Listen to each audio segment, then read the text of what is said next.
Bonsoir, il est 18h pour ceux qui nous suivent en direct. En ce 18 septembre, l'heure du journal de la rédaction de TV Fil. Les témoignages des appelés d'Algérie. Dans l'actualité, la ville de Maniléamo qui vient de commander un ouvrage témoignage des appelés d'Algérie qui se sont installés dans sa commune. Appelés d'Algérie, 50 ans pour défaire mon pactage. Livre lourd de souvenirs. Invité Anne-Sophie Chilard, auteur, et Arnaud Boutier, élu à la culture à Maniléamo. Attrape les habitants du square Gérard Philippe excédés par leurs conditions de vie. Témoignages et réponses de l'office HLM, ce sera à suivre. Et puis retour sur la 8e édition du festival de Chevreuse, concerts, art de rue, danse, théâtre, mais aussi du sport au programme pour plus de 4000 visiteurs présents le week-end dernier. Après les huissiers lundi, les notaires aujourd'hui, la mobilisation est la même. Grève, manifestation à Paris pour une profession peu habituée à se faire entendre. Nous en parlions déjà hier, c'est le projet de loi d'ouverture à la concurrence qui les inquiète. Exemple auprès d'une étude basée à Guyancourt. Nous sommes à Guyancourt. Dans cette étude, depuis quelques jours, le ton est donné. Les affiches sont sans ambiguïté. Les notaires ne veulent pas de l'ouverture à la concurrence souhaitée par le gouvernement dans un objectif de réduction des coûts notariaux. Une ouverture totale, elle serait préjudiciable à tous les Français. Ça, c'est très important. Elle serait vraiment préjudiciable à la population, puisque les pays qui ont fait l'ouverture comme elle est souhaitée au jour d'aujourd'hui en France payent plus cher et ont une moins bonne protection. Aujourd'hui, notre profession, elle est très encadrée. Elle s'exporte à l'étranger, puisque notre modèle est suivi notamment en Chine, en Mongolie, en Serbie. Le modèle de droit que nous avons s'exporte très bien et on ne voit pas pourquoi il faudrait le modifier aujourd'hui. Et la Chambre des notaires d'appuyer son argumentaire d'un chiffre. En France, un dossier sur 1100 fait l'objet d'un sinistre, alors que dans les pays de droit anglo-saxon ouverts à la concurrence, il y aurait un sinistre pour 3 dossiers. Les Yvelines comptent 65 études notariales. Selon la Chambre professionnelle, ce mercredi, 100% des études du département avaient fermé leurs portes, à l'image des autres études françaises. Une toute première fois pour cette profession qui remplit une mission de service public. Eux aussi étaient mobilisés il y a quelques semaines. Les chauffeurs de taxi qui demandaient une nouvelle réglementation face à la concurrence des VTC, les véhicules de tourisme avec chauffeur. Des changements ont été annoncés. La cohabitation va-t-elle être possible sur le terrain? Le reportage d'Anthony Reich aujourd'hui. Leur combat face aux VTC est loin d'être terminé. Si la nouvelle proposition de loi qui doit être votée ce jeudi entend permettre aux taxis d'être géolocalisés sur la base du volontariat, le texte du nouveau rapporteur Gilles Savary ne semble pas concerner concrètement le territoire yvelinois. On est très déçus que cette loi soit encore une fois des lois tournées vers Paris, qui vont peut-être aider davantage les taxis parisiens, mais dans le monde, sur le côté des taxis ruraux, qui d'ailleurs c'est eux qui font le maillage sur le territoire national, nous on est très très très déçus. Oui. Demain, les VTC ne pourront plus être repérés ni appelés directement dans la rue par les clients, mais ils pourront désormais enchaîner 2 courses à condition de justifier d'une réservation préalable ou d'un abonnement.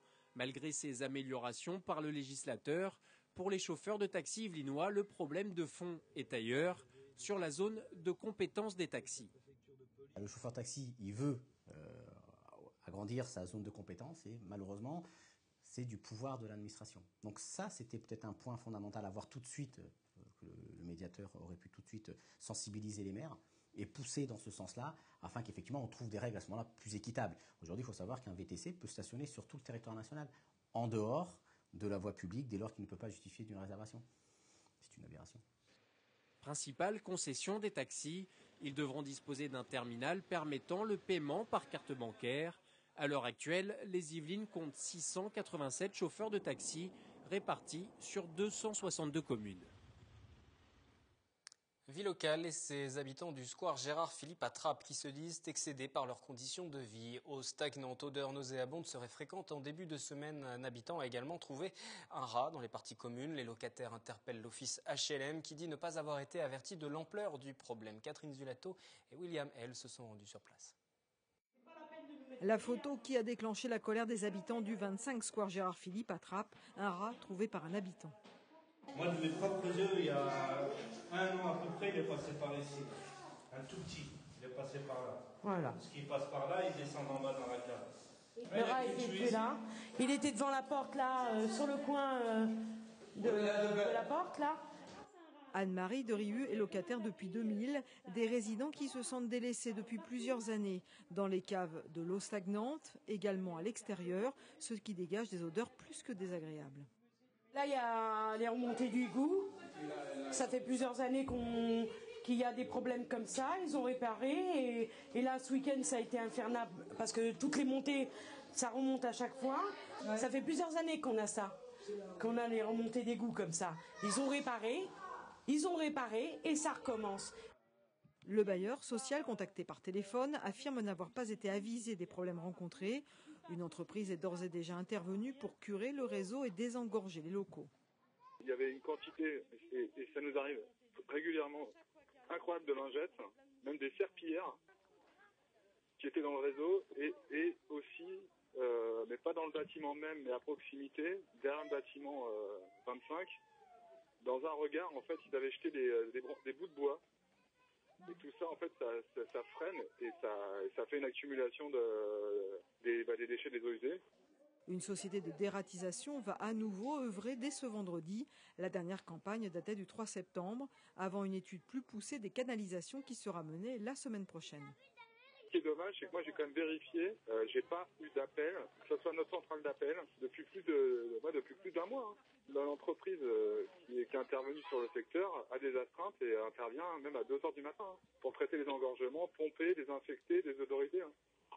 Donc c'est dommage que l'information n'est pas arrivée assez vite en fait. Une vingtaine de locataires résident au 25 square Gérard Philippe. La guerre d'Algérie, un conflit débuté voici 60 ans. 5 novembre 1954, le gouvernement français envoie des renforts militaires après le déclenchement d'une rébellion armée. Une guerre d'indépendance et de décolonisation doublée d'une guerre civile. Avant les accords d'Évian du 18 mars 62, des appelés de France partent sur place et découvrent l'horreur du conflit, mais également la torture. Bonsoir Anne-Sophie Chillard. Bonsoir. Vous êtes l'auteur de Appelés d'Algérie à 50 ans pour défaire mon pactage, cet ouvrage que j'ai ici entre les mains. Et bonsoir à Arnaud Boutier, bienvenue également, élu à la culture à Magny-les-Hameaux. C'est votre ville qui a commandé cet ouvrage de témoignages, 21 témoignages, 21 habitants de votre commune qui ont participé à ces événements en Algérie. Magny qui est impliqué dans le devoir de mémoire, il y a un lieu de recueillement déjà, un carré de mémoire. Expliquez-nous pourquoi avoir mis en place tout ce travail et ce livre et le carré de mémoire et tout le travail qui découle autour de l'Algérie. Il nous a semblé important qu'on n'oublie pas. On n'oublie pas un certain nombre de choses, et puis en particulier tous ceux qui ont participé à cette guerre étrange qui a été la guerre d'Algérie, puisque c'est une guerre qu'on n'a pas nommée guerre tout de suite. Les événements. Voilà, les événements, le maintien de l'ordre, etc. Et puis en 2012, pour les 50 ans des accords d'Évian, on a souhaité justement que toutes ces histoires ne se perdent pas. Donc on a décidé de recueillir ces témoignages et d'en faire un fonds, et on a décidé d'en faire un livre.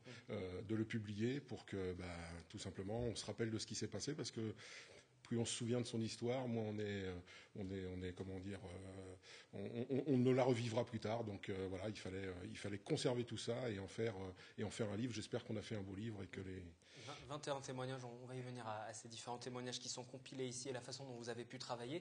Il y a beaucoup d'appelés d'Algérie qui résident à Magny-les-Hameaux aujourd'hui. Oui, non, je ne sais pas. On en a effectivement beaucoup. On ne pouvait pas effectivement multiplier les témoignages à l'infini. Je sais que néanmoins certains ont refusé, parce que c'est toujours compliqué, même 50 ans après, de défaire son pactage, comme le souligne le livre. Ça fait remonter beaucoup d'émotions, ça fait même des fois quelques histoires dans les familles, parce que des choses ont été mises sous couvert, peut-être un peu caché, on essaye d'oublier, et quand on fait remonter tout ça, des fois c'est compliqué. Je pense que la guerre d'Algérie est effectivement un sujet tabou en France, de par l'attitude déjà du gouvernement à l'époque, puisque vous l'avez rappelé, on parlait des événements. Notre question du jour, nous sommes allés vous demander ce que vous pensiez de ce conflit, du fait qu'il soit encore aujourd'hui tabou. La guerre d'Algérie est-elle toujours un tabou ? Ça s'est fini en 62, donc quand même ça fait un paquet d'années. Mais ça l'est, c'est peut-être pas encore totalement ouvert, mais enfin quand même, je pense quand même par rapport à il y a 20-30 ans. Ah ouais, ça ramène quand même pas mal de racisme, je trouve. Puis c'est vrai que ça fait pas mal d'embrouilles dans le quartier. C'est un peu dommage, quoi. Bon, c'est tabou quand même. Je réponds pas à ça. Je peux pas. Donc c'est tabou, quoi. Peut-être. Je suis de la génération qui est partie à la guerre d'Algérie. Donc il y a des choses non dites, c'est pas encore épuisé. Pour libérer la parole, cet ouvrage en tout cas, comment vous avez travaillé pour compiler ces différents témoignages? Ça a été dur de faire parler les acteurs de ces événements? Alors, comme disait Monsieur Boutier, effectivement, certains acteurs ont refusé, quand le projet a été proposé par la mairie, de témoigner. Ceux qui ont accepté de témoigner l'ont fait vraiment avec une grande sincérité que je tiens à souligner ici. Mais c'était toujours douloureux et compliqué. Certains parlaient pour la première fois. La plupart, en fait, m'ont parlé pour la première fois, ce qui était très émouvant pour moi, parce que j'ai recueilli des témoignages qui étaient vraiment vierges de toute parole. Et c'est la première chose qu'ils me disaient. En fait, souvent, la première chose qu'ils me disaient, c'est qu'ils n'avaient rien de spécial à dire. Et ensuite, la parole, en fait, était vraiment très, très importante. Et ensuite, la deuxième chose, c'est je n'en ai jamais parlé à personne. Vous avez le sentiment d'avoir fait un travail de psychanalyse, peut-être, avec eux? Alors, un peu, effectivement, parce qu'en plus, ça devait être un rôle particulier de recueillir leurs témoignages et en même temps s'y prêtait. confident. Toutes ces rencontres se sont faites, pour la plupart, à la Maison des Bonheurs, à Manille-les-Hameaux. Certaines chez les personnes elles-mêmes, mais souvent à la Maison des Bonheurs. Et effectivement, j'avais un peu l'impression, quand on fermait la porte, on était deux.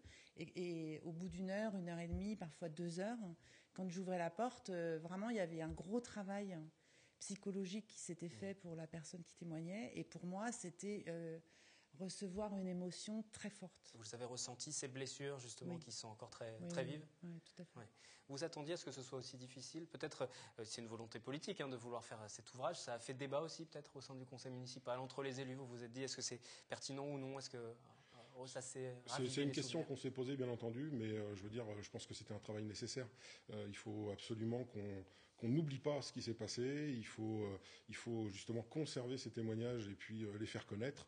Donc, il y a eu des débats, mais ça a été très vite réglé. C'était nécessaire, c'était un livre nécessaire. On va écouter un des témoignages, justement, celui de Jean Girard, qui se trouve dans cet ouvrage. Nous sommes allés le rencontrer, vous allez l'entendre. Il a été incorporé en juillet 58 à 20 ans. Il était en Kabylie, à Tamda, près de Tizi Ouzou. Je suis monsieur Girard Jean, j'ai 77 ans. J'ai été appelé en juillet 1958. J'ai reçu mon ordre de mission pour partir en Algérie. On a été vite mis à la réalité. Une fois qu'on était à Alger, on a pris la Micheline pour nous rapatrier à Tizi Ouzou, et puis en cours de route, on s'est fait attaquer. Donc, distribution des armes et tout, et puis là, ça peut être partout, on s'est dit, c'est plus de la rigolade, c'est plus si joli que c'était, on partait pas en colonie de vacances. Oui, c'est vrai, je me suis marié, donc j'ai eu une permission exceptionnelle, et on s'est marié à Ville d'Avray en avril 1960. On était pressés de se marier, et puis le coin était quand même beau, je voulais y faire un peu découvrir, et lui montrer la vie, comment la vie était là-bas. C'est ça là-bas que je garde surtout de formidable, ce qu'il y avait, c'est l'esprit de camaraderie. Le matin, les gradés, on ne se saluait pas, on se serrait la main. Et ceux qu'on parle pas souvent non plus, c'était le service santé. Il y avait les chirurgiens, les médecins, les infirmières ont fait un travail remarquable, et ça j'en dis toujours. Garder un énorme souvenir. C'est pareil, ça a été une bonne expérience, mais ça a été certaines fois très, très, très dur à vivre. Très dur. Mais, nous plaignons pas, on est revenus. Il y en a 30 000 qui ne sont pas revenus. Vous savez, j'ai pas trop changé la vie. On est parti là-bas, quand on voit le résultat maintenant, ça n'a pas donné grand-chose. Qu'est-ce qu'on a ramené? À rien. On a fait le travail de mémoire depuis 11 ans. Ça fera 11 ans cette année, dans les écoles. Et vraiment, les gamins nous ont posé tout un tas de questions et tout, et on leur dit toujours à chaque fois, la paix, ne vous battez pas dans la cour de récréation, ne vous bagarrez pas, parlez, discutez, expliquez-vous, mais ne faites pas la guerre. On vient d'entendre un extrait de ce témoignage de Jean Girard, témoignage qui est compilé donc dans votre ouvrage, Appelé d'Algérie, 50 ans pour défaire mon pactage. Qu'est-ce qui revenait le plus souvent dans leur témoignage? Quand on lit ce que vous avez compilé, on lit souvent « je n'ai pas tué, je n'ai pas pillé, peut-être que ça se produisait la torture, moi je ne l'ai pas vu ». Il y a un certain détachement aussi par rapport à ça, ou en tout cas une envie de se justifier quelquefois, de se défendre, de dire « même si c'est arrivé, même si j'ai tué, j'étais forcé et j'avais pas le choix, c'était moi ou lui ». Mais moi, c'est ce qui m'a frappé, c'est-à-dire que c'est des jeunes gens qui sont partis, ils avaient 20 ans.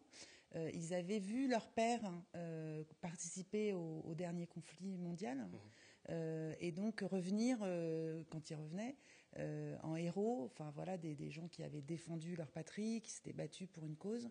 Et ce qui m'a vraiment frappé, c'est que tous ces jeunes gens appelés d'Algérie, en fait, ils sont vraiment allés, ils comprenaient pas vraiment pourquoi. Pour certains, ils étaient totalement même opposés à l'idée de cette guerre coloniale. Et du coup, ils se sont trouvés embarqués, voilà, dans une histoire pour laquelle ils n'avaient aucun. Ils n'avaient pas le choix. Ils n'avaient pas le choix. Il fallait y aller, voilà. Et quand ils sont revenus. Parce que la position de la France, en fait, ce qui est compliqué aussi à comprendre maintenant pour nous, c'est que la position de la France a complètement changé, la position du gouvernement de la France a complètement changé entre le début de cette guerre et la fin, et l'opinion française avec elle. Et c'est-à-dire que quand ils sont revenus, en fait, l'opinion avait complètement changé d'avis. La France avait accepté de donner son indépendance à l'Algérie, et du coup, ils sont revenus.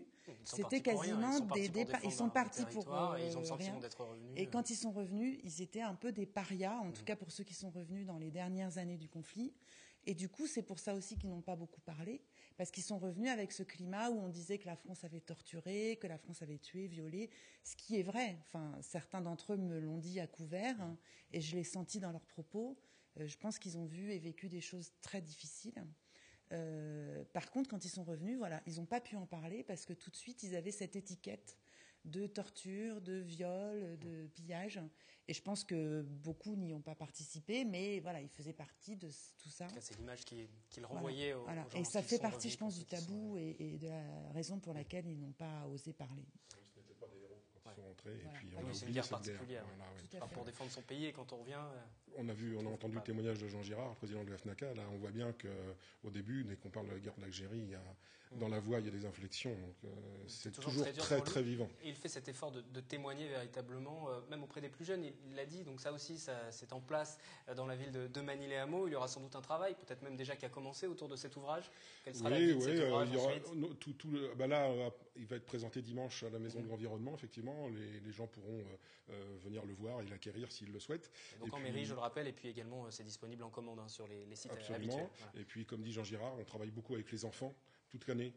On a le livre infini qu'on fait tous les ans, justement pour se rappeler des gens qui sont morts dans les différents conflits du XXe siècle, et en particulier ceux de Manille-les-Hameaux. On va écouter un autre témoignage à présent, celui de Dominique Rossi, appelé en 57 et libéré en 59. Je me nomme Dominique Rossi. Je suis né le 25 mai 1937 dans un petit village de Corse. Voilà. Et depuis 1974, je vis à Manille-les-Hameaux. Je me suis découvert sous la couverture. Je suis en train de faire mon coulis sous le piton, devant le poulailler qu'on avait construit pour avoir des œufs frais. Quand on commence à raconter, tout revient. On se voit là-bas, carrément, dans les situations les pires. Quoi. Quand on est arrivé à Oran, alors à Oran, vous arrivez en bateau, vous voyez là-haut, il y a la montagne de Santa Cruz, alors là-haut, il y a marqué « Ici la France ». Alors on vous amène à la gare, et puis il y a des wagons à bestiaux, tant de chevaux, tant de personnes, enfin, voilà. Et là, il y a un adjudant qui nous dit « Vous prenez une balle de paille et vous l'installez dans le wagon, parce que vous allez pour 24 heures pour aller à Marrakech ». Ça commence comme ça. Et puis après, quand vous arrivez là-bas, à Marrakech, il fait Marrakech, au mois de juillet, c'est infernal, il fait 40 degrés. On vous met à poil là-bas dans la caserne là-bas. Et là, on vous donnait un pantalon, une veste, un machin, enfin, oui, on vous habillait comme ça, quoi, sans vous mesurer quelque chose, quoi. Alors moi, j'avais un pantalon, j'allais 3 fois dedans, si vous voyez. Donc il fallait essayer de trouver avec les autres, essayer d'arriver à trouver un ensemble qui allait, quoi. Non. Quand vous arrivez, c'est un choc. Marrakech, on est resté 8 mois environ. Et puis après, on nous envoyait en En Kabylie. En Kabylie, c'était la Grande Bagarre là-bas. C'était l'opération jumelle.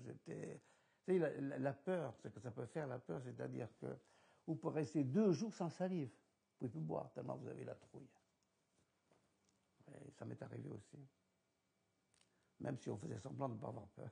C'est une guerre inutile. Inutile et peut faire tuer des centaines de milliers de personnes là-bas pour rien. On se demande même pourquoi on y allait. Pourquoi? Pourquoi faire la guerre? Autre témoignage recueilli par nos équipes, celui de Dominique Rossi, qui participe donc à votre ouvrage appelé d'Algérie, à la commande de Manille et Hameau, témoignage compilé par Anne-Sophie Chilard. Est-ce que vous avez pris de la distance avec ces témoignages? Est-ce que vous avez réécrit? Quel a été votre travail et votre apport aussi? Est-ce que vous les avez mis en perspective ou... Alors la difficulté était celle-ci. On a pas mal discuté avec les personnes de la mairie. L'idée, en fait, était vraiment de garder au maximum le témoignage brut.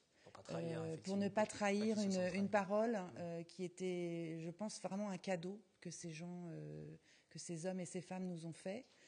Donc on a gardé effectivement un témoignage le plus brut possible.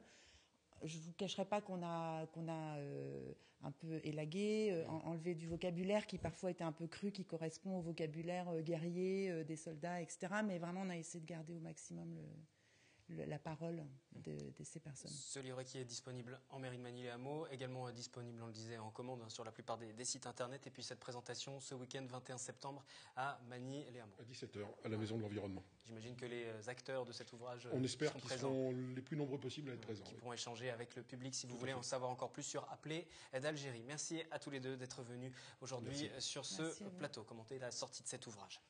Culture avec le festival Magnifique. Chevreuse vient d'organiser la 8e édition de ce rendez-vous qui rassemble des artistes de tous les horizons. Parmi eux, Renato, musicien brésilien. Rencontre. Renato est guitariste et fondateur du groupe Camerata de Renato Velasco, un groupe de musique du monde aux sonorités brésiliennes. Parce que c'est une musique ouverte, ouais, pour le monde. On peut faire un peu de musique orientale, un peu de musique américaine, musique française dedans. Là, on peut écouter plusieurs ambiances, plusieurs styles, plusieurs rythmes de différentes musiques dans la musique brésilienne. C'est pour ça que je parle world, parce que essa musique brésilienne est ouverte pour le monde.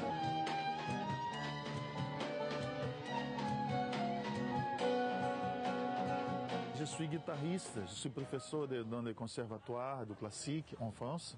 Je suis un des premiers Brésiliens à avoir le diplôme de professeur. Il y en a autre chose aussi, que c'est essayer de mélanger le classique, le jazz et la musique brésilienne.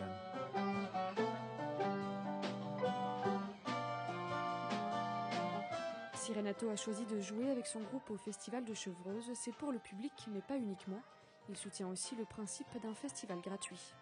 Ça m'intéresse beaucoup de participer de festivals comme celui-là, parce qu'il y a une organisation assez importante, les bénévolats, ils en mettent beaucoup de cœur, ils transmettent beaucoup de respect pour la musique et pour l'art. Et je trouve ça très intéressant de participer de festivals en France, parce qu'il y a une initiative très intéressante des associations.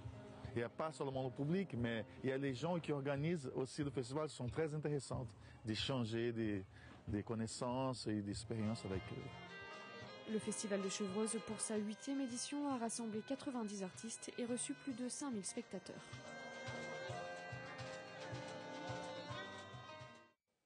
Culture toujours dans ce journal du 17 septembre, c'est dans l'eau, c'est le nom du spectacle qui sera présenté par la troupe Thalia Théâtre à l'occasion des Journées du Patrimoine. Ce sera samedi 20 septembre à la base de loisirs à Saint-Quentin en Yvelines, à l'île de loisirs. Nous avons rencontré la troupe en répétition à la Verrière.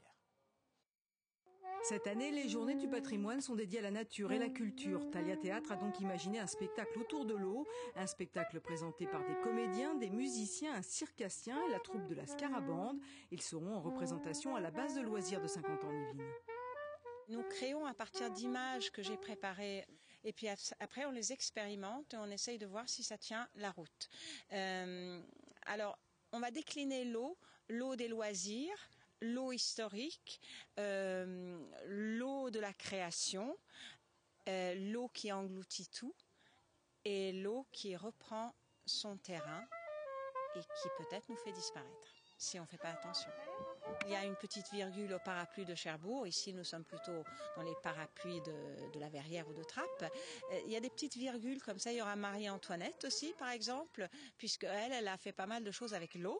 Elle a vraiment voulu la maîtriser et l'utiliser à fond. Donc, il y a des petites virgules, des petites images comme ça. Et nous avons un mât chinois. C'est le musée de la ville qui a proposé la base de loisirs et nous avons fait une visite ensemble pour voir dans quel endroit nous pourrions faire ce spectacle. On a choisi un endroit un petit peu entouré, on va dire ça comme ça. Il y aura aussi une petite expo de photos et je pense que ça va être beau, convivial, un peu drôle et puis on espère qu'il pleuvra pas.